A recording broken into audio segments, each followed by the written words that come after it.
The alarm sounds like nothing you've ever heard before. Not a warning chime, not a routine system error.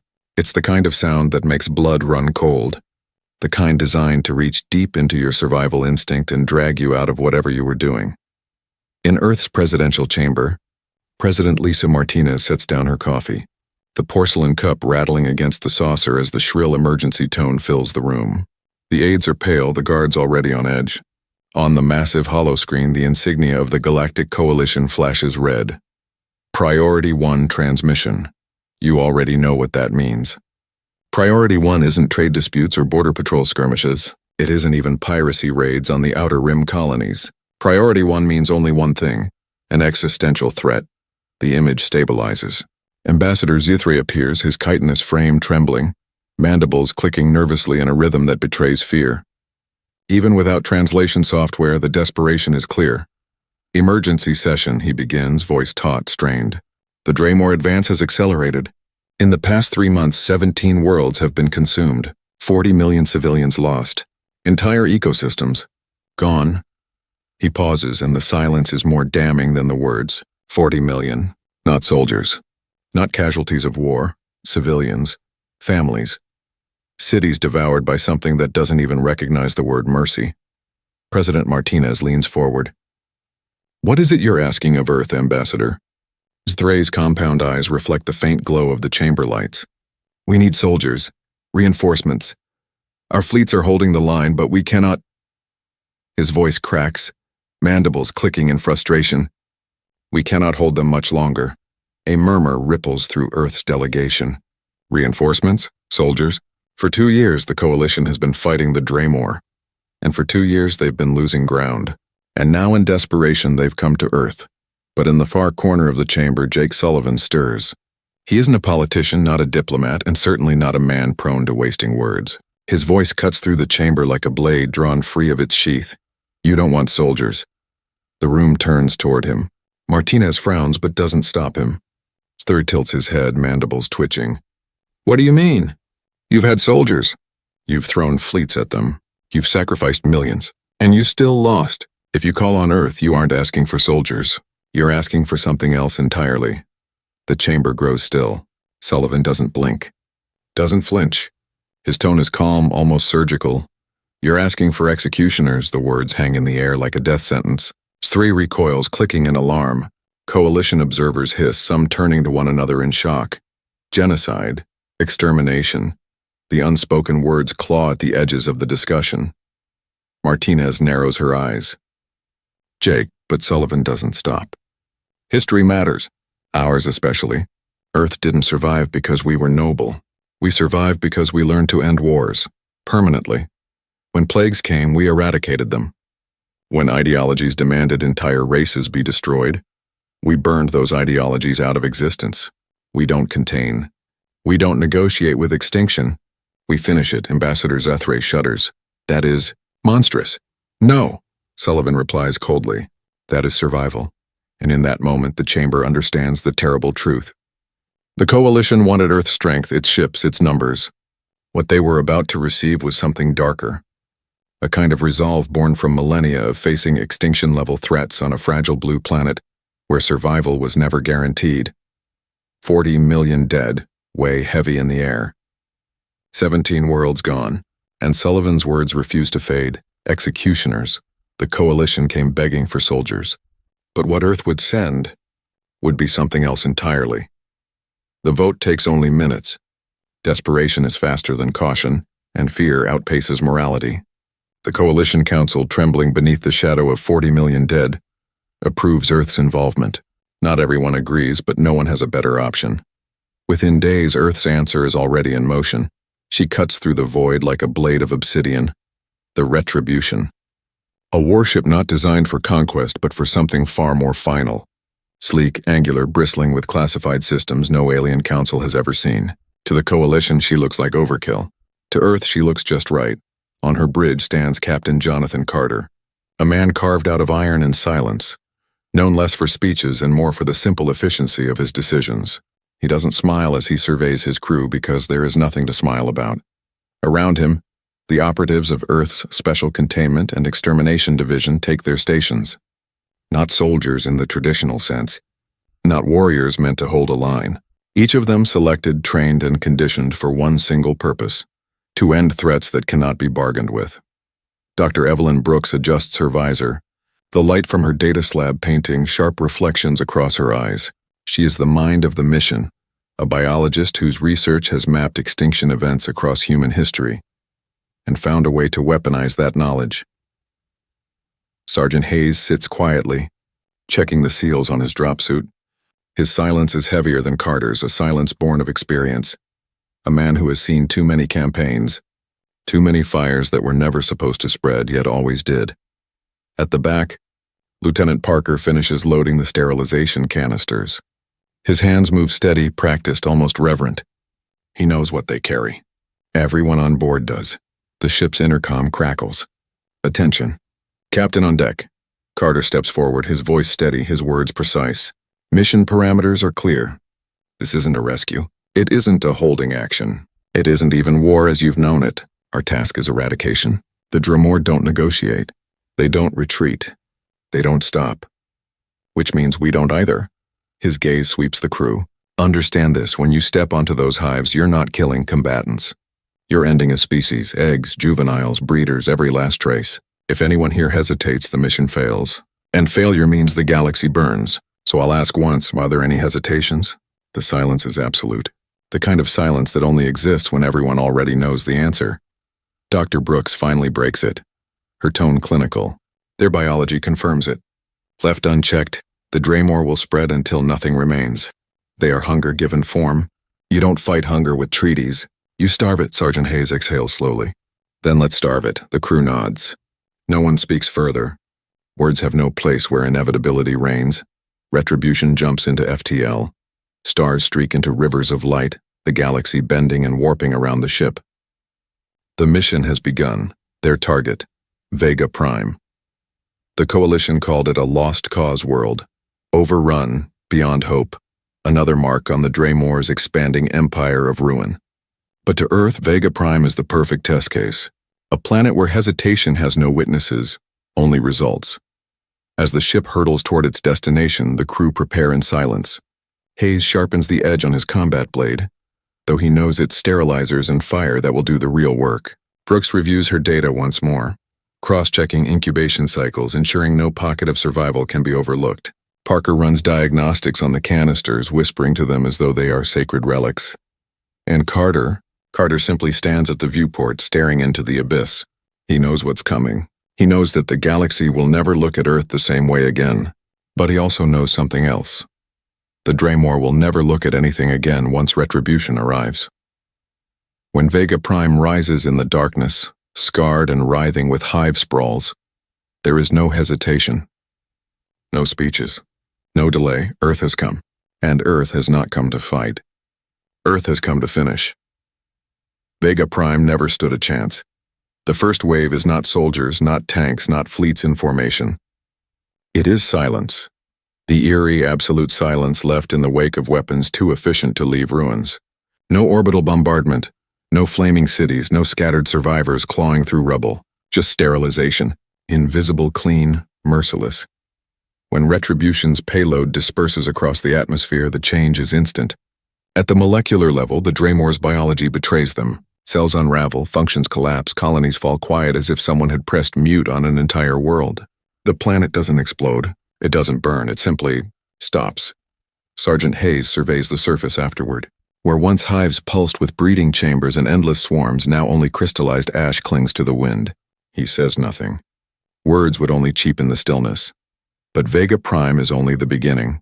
The Coalition had spent 2 years losing 17 worlds to the Dremor. Earth takes them back in 90 days, not by reclaiming them, not by liberating them, but by wiping them from the board entirely. Planet after planet falls to Earth's campaign.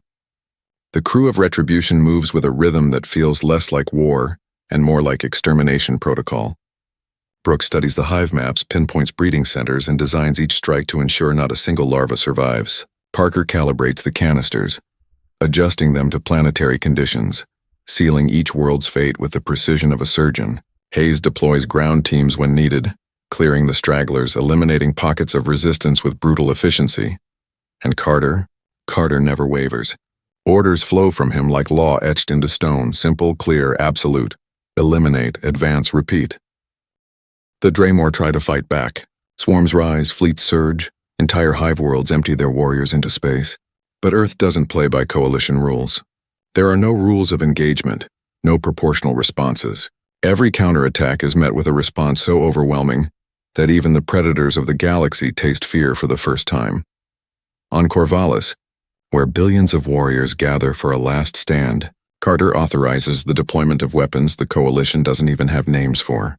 The planet vanishes in a single incandescent flash, leaving behind only a cratered husk that no life will ever inhabit again. General Horace, watching the feeds, mutters in disbelief. "This isn't war. This is genocide." Carter answers without hesitation. "No, this is survival. The campaign spreads like wildfire."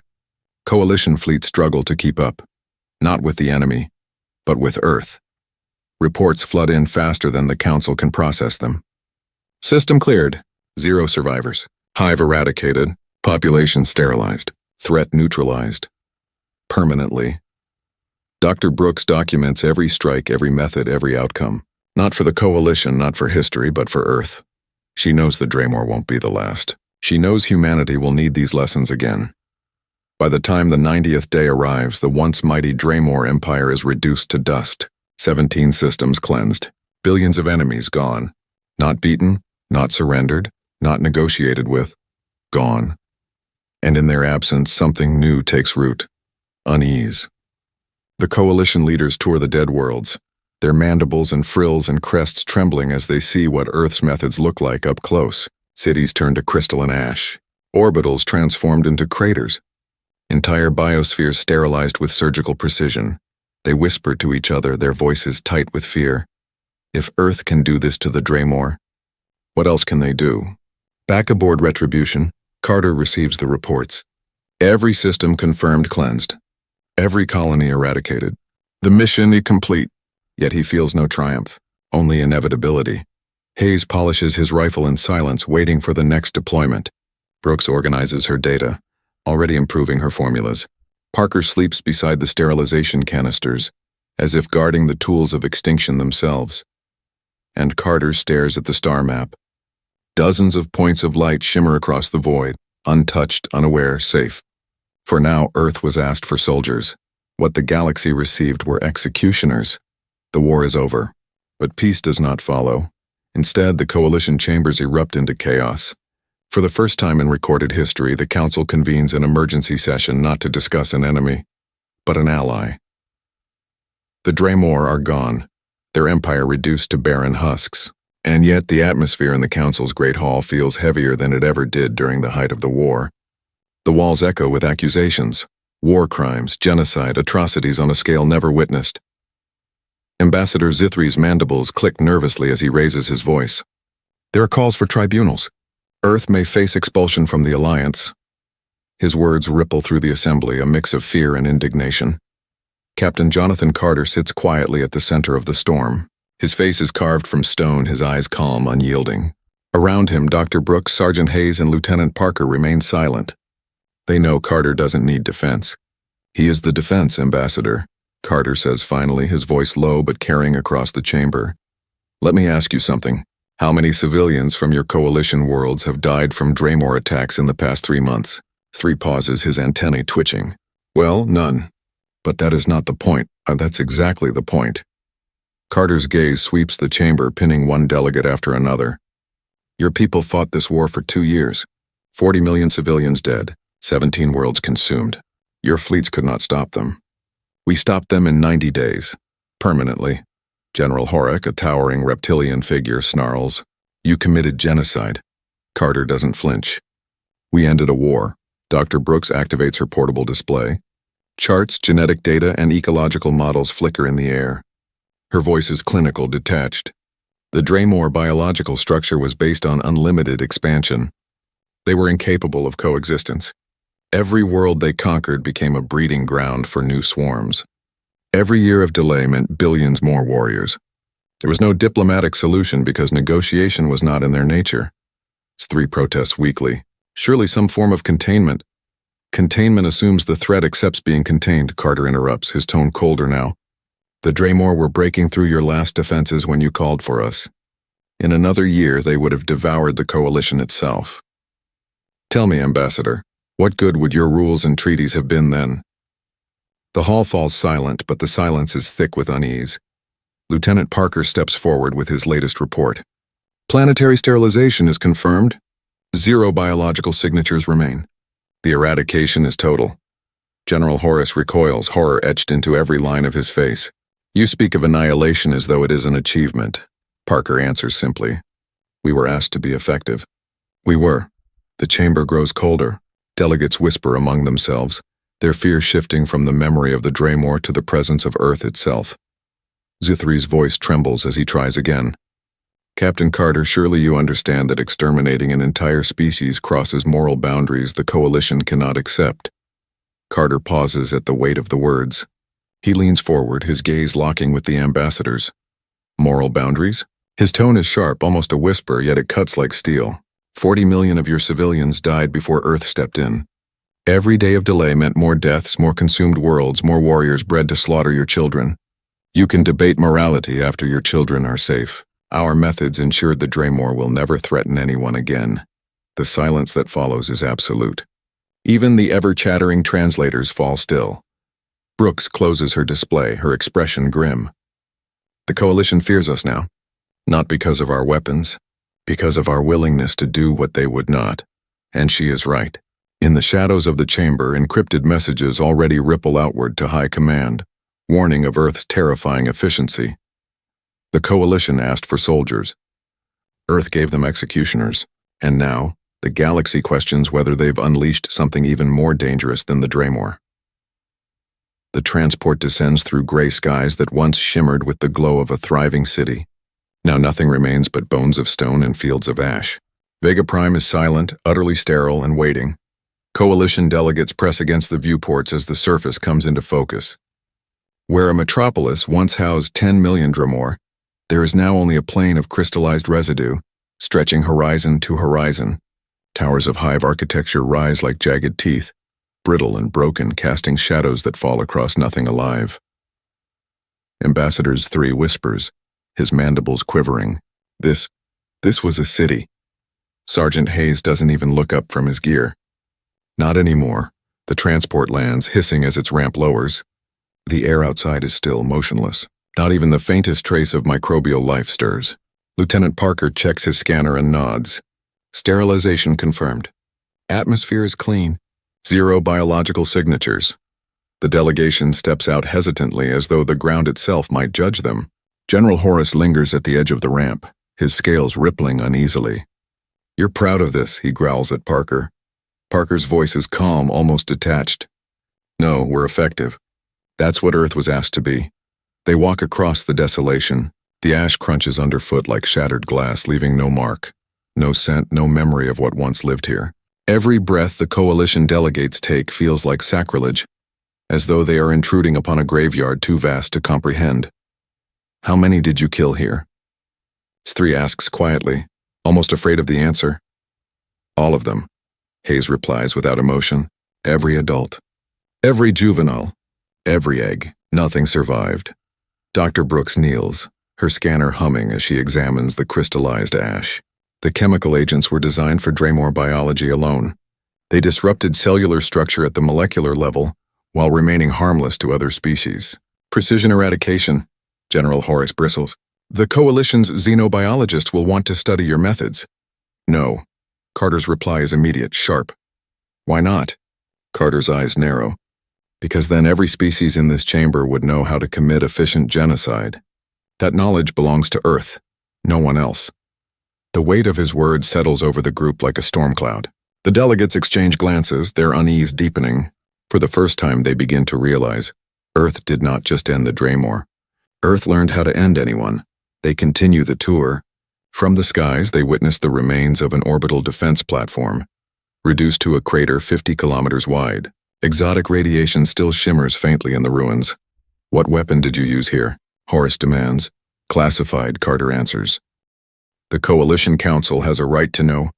The Coalition Council has a right to the results it requested. Carter interrupts, his tone cutting through the silence. You asked us to eliminate the Draymore. We eliminated them.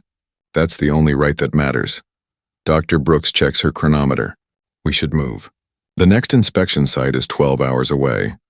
The transport rises again, carrying them toward the next dead world in what was once the Draymore Empire.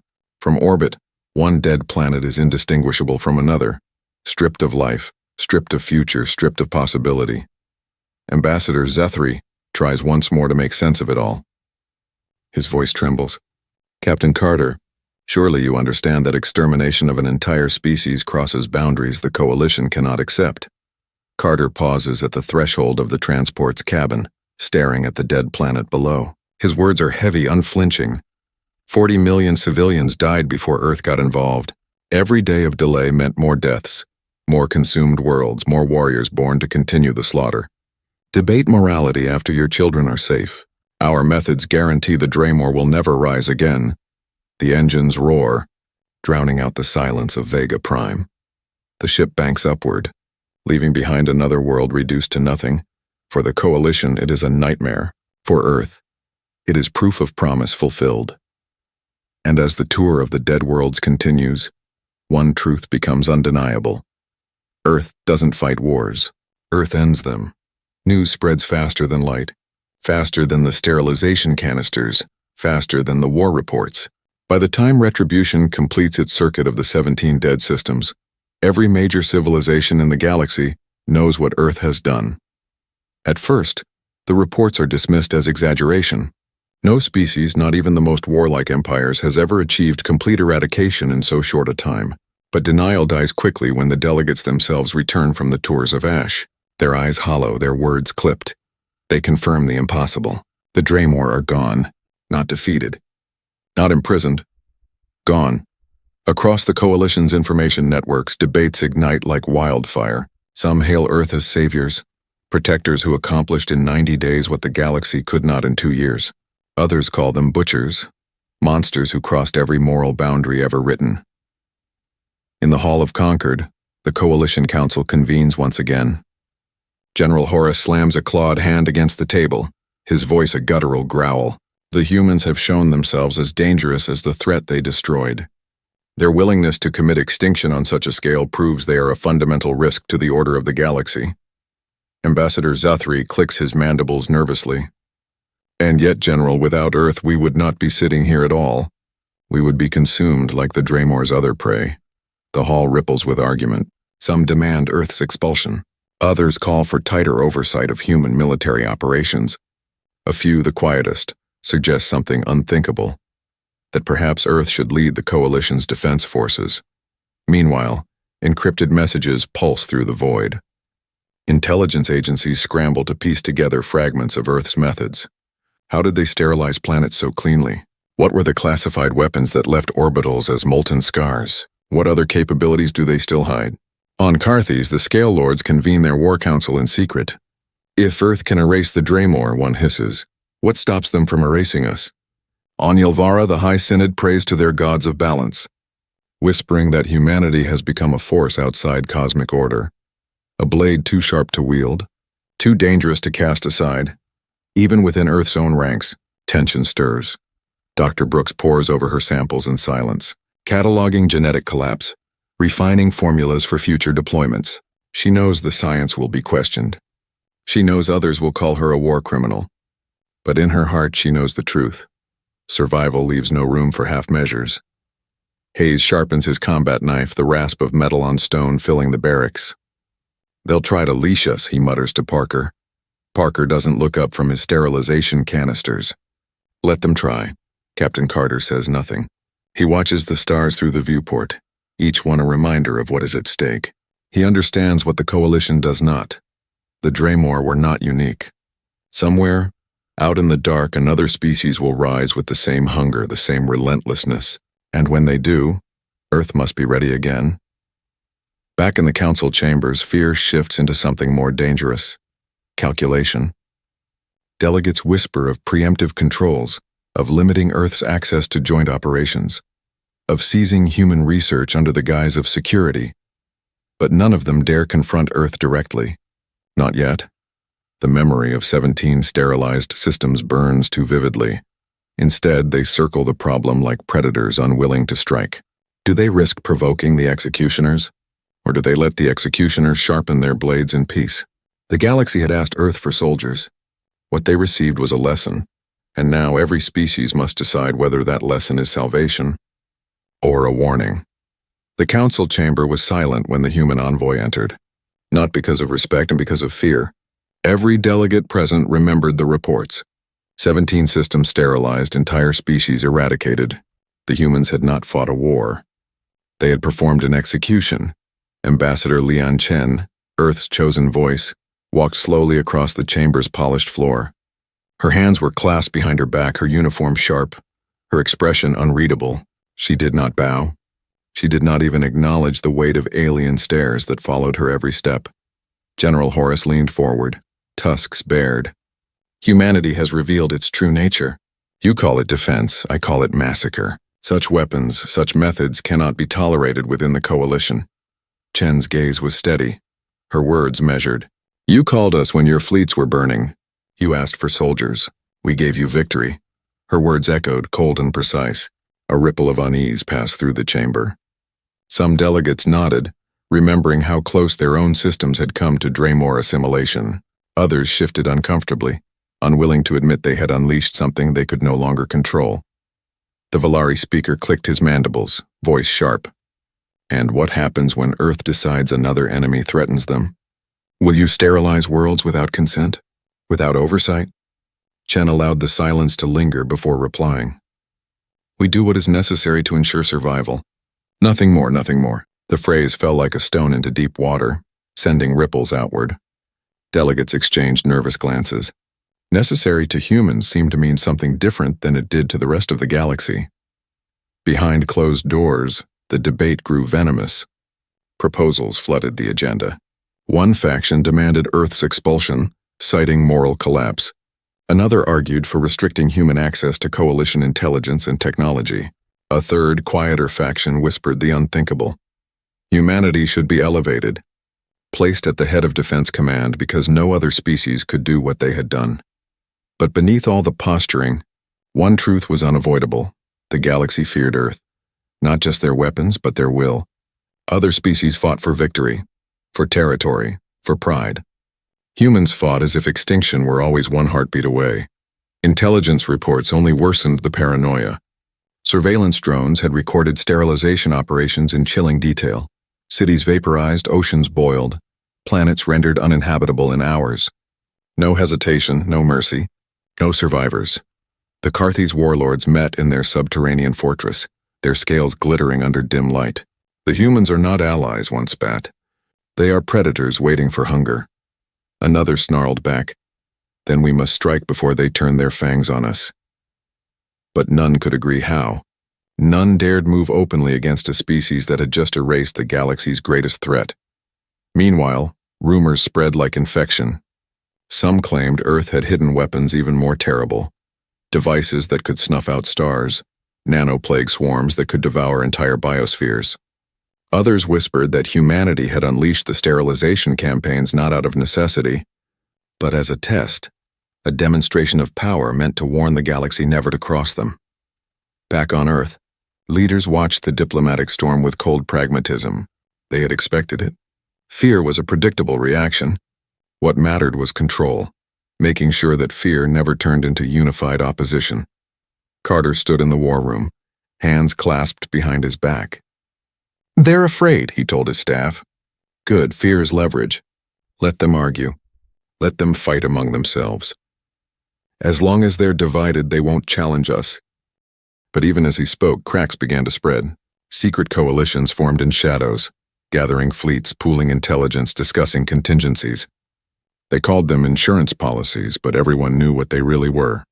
Plans to contain Earth or destroy it if necessary. The galaxy had once seen Earth as a desperate ally. Now it began to see them as a looming threat, a blade too sharp to hold.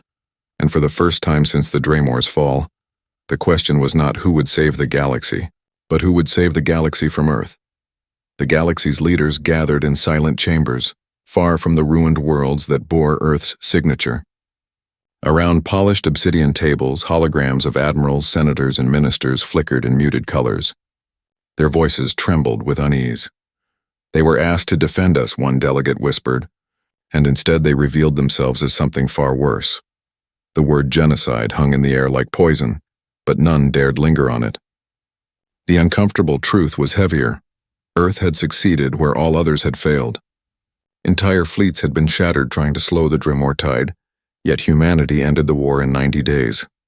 Not with superior technology, but with something far more dangerous, an uncompromising will. General Horace, who had walked the ash fields beside Carter, addressed the council. If we do nothing, Earth becomes the most feared power in the galaxy, not because of their weapons, but because of their philosophy. They do not fight wars, they erase them.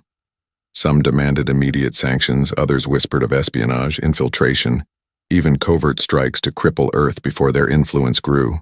Yet none could agree on a single course of action. Fear had fractured the alliance more effectively than the Dremor ever had. Meanwhile, Earth's representatives remained silent. No threats, no promises, only results. The stars that once trembled before the Dremor now belonged to the silence of humanity's judgment. And in that silence, paranoia began to bloom. The first plots began in shadows, hidden behind layers of encrypted transmissions and anonymous envoys. A handful of coalition powers, ancient rivals in every other matter, found sudden unity in their fear of Earth. They've broken the balance, an admiral murmured to his counterparts, their faces lit only by the glow of data screens. If they can erase the Dremor, what stops them from turning that same resolve on us? Spies were dispatched to probe human fleets. Scientists ordered to dissect fragments of radiation left behind on sterilized worlds. Every scrap of knowledge was a weapon to be hoarded. Yet for every secret investigation there was a growing doubt. What if Earth already knew? Reports filtered back from the inspection tours. Stories of soldiers who spoke little but watched everything. Of scientists cataloging alien expressions as if studying prey. The coalition's fear became not just of Earth's weapons but of their silence. Plots thickened. Coalitions whispered of building joint task forces, of restricting Earth's movements, of preemptive strikes. Yet beneath all their bravado lay a truth none admitted aloud. If Earth truly decided to end them, nothing would remain. The conspiracies grew bolder, shifting from hushed whispers to coded resolutions. Coalitions that had once begged for Earth's aid now drafted proposals to restrict their fleet movements, to confine their soldiers to advisory roles only. On paper, it was bureaucracy. In truth, it was containment. But Earth was already listening. Carter stood in the observation deck of the Artemis, watching the faint glow of a dying star. Reports streamed in, intercepted messages, fractured alliances, secret orders disguised as routine patrols. Humanity's intelligence networks had grown sharper during centuries of conflict at home. Compared to the galaxy's cautious games, these conspiracies were clumsy, almost naive. Dr. Brooks studied her latest samples, but her words carried a double edge. They're afraid of us, Ryan. Afraid enough to forget that fear once saved them. Carter didn't answer immediately. Beyond the window, the stars seemed to burn with quiet accusation. He finally spoke. Fear is a tool. If they choose to wield it against us, they should remember, tools cut both ways. On distant worlds, coalition fleets maneuvered, cloaked in the language of joint exercises. On Earth's command decks, silent preparations unfolded, as if humanity had already anticipated betrayal. The galaxy thought it was conspiring in secret, but Earth was watching and waiting. The coalition's first moves came quietly. Fleets repositioned under the guise of training drills, embargoes disguised as supply shortages, surveillance drones drifting too close to human patrol routes. Earth responded with silence. Then, without declaration or broadcast, a coalition sensor array orbiting Kevrin 9 simply went dark. No explosion, no wreckage. One moment it existed, the next it was gone. Hours later, every admiral who had authorized the surveillance received the same encrypted message. 3 words, stark and unadorned. We see you. Panic rippled through the alliance. Who had struck? No human warships were detected, no energy signatures traced. Yet the precision was unmistakable. It wasn't destruction. It was a reminder. Humanity could reach them anywhere, anytime, without even being noticed. In hushed meetings, the conspirators argued. Some urged escalation, others begged retreat, but each carried the same image in their minds. The black screen where a powerful sensor network had once watched, now nothing but silence. On the Artemis, Carter stood with hands clasped behind his back. They wanted to test us, he said quietly. Now they know the cost of their curiosity. And across the stars, fear hardened into respect. The coalition chamber was filled with unease. Delegates who had once thundered for sanctions now spoke in whispers, eyes darting to the shadows as if Earth itself might be listening. The message had been simple, but its meaning had cut deeper than any blade. We see you. General Horace slammed his fist on the council table. We cannot live under the threat of annihilation. Humanity must be bound by rules, the same rules as every other member of this alliance. Rules they ignored to save you. Another delegate shot back. If not for Earth, we would all be ash by now. The room fractured. Some demanded restrictions, others begged for cooperation. None could escape the truth. Humanity's willingness to act without hesitation had ended a war, but it had also rewritten the balance of power. On board the Artemis, Carter received the latest intelligence. Fractured alliances, plots stalled by fear, whispers turning inward as coalition leaders distrusted one another more than Earth. Dr. Brooks studied her data silently, then spoke without looking up. They don't understand, Ryan. They think this is about dominance. But for us, it's about survival. Carter nodded slowly. Survival doesn't negotiate. It endures, it adapts, and when necessary, it eliminates. Far across the galaxy, coalition fleets remained docked, their admirals paralyzed. They had seen Earth's shadow and realized it wasn't the weapons they feared most. It was the resolve behind them. The tour of the dead worlds was finished. 17 systems lay silent, stripped of the swarm that had once devoured stars. The coalition's admirals and envoys returned to their chambers with hollow eyes, burdened not by victory, but by the shadow of humanity's methods. In the quiet of the Artemis, Carter stood before a projection of the galaxy. Each star shimmered, fragile against the black. They asked us for soldiers, he murmured, more to himself than to his crew. What they received was the truth of Earth. Hayes checked her weapon with the precision of ritual. They won't accept it, sir. They'll try to restrain us, bind us with their rules. Carter turned, his expression hard but calm. Then let them try. The coalition wanted protection, not partnership. But protection comes at a cost. The cost of accepting how far we are willing to go. Dr. Brooks closed her datapad and spoke softly, her words more observation than opinion. The galaxy still thinks in terms of wars. They don't understand that Earth doesn't wage wars. Earth ends threats, permanently. Beyond the viewport, the stars burned untouched and safe, for now. On distant worlds, leaders debated Earth's morality, its danger, its future. But in the hearts of every witness, one unshakable truth took root. Humanity's greatest weapon was not its technology, nor its armies, but its will, the cold, unflinching resolve to do what others could not. And as the Artemis drifted into the void, the galaxy understood a final lesson. Earth doesn't fight wars. Earth ends them. If this story gripped you, don't stop here. Subscribe to my channel for more epic HFY sagas, where humanity faces impossible odds and reminds the galaxy why we endure. Share this video with fellow sci-fi fans and drop your thoughts in the comments. Do you see Earth as saviors or executioners? Your voice drives these stories forward. Hit the like button to support more tales of survival, resolve, and the raw power of human will. The galaxy may fear us, but together, we write the next chapter.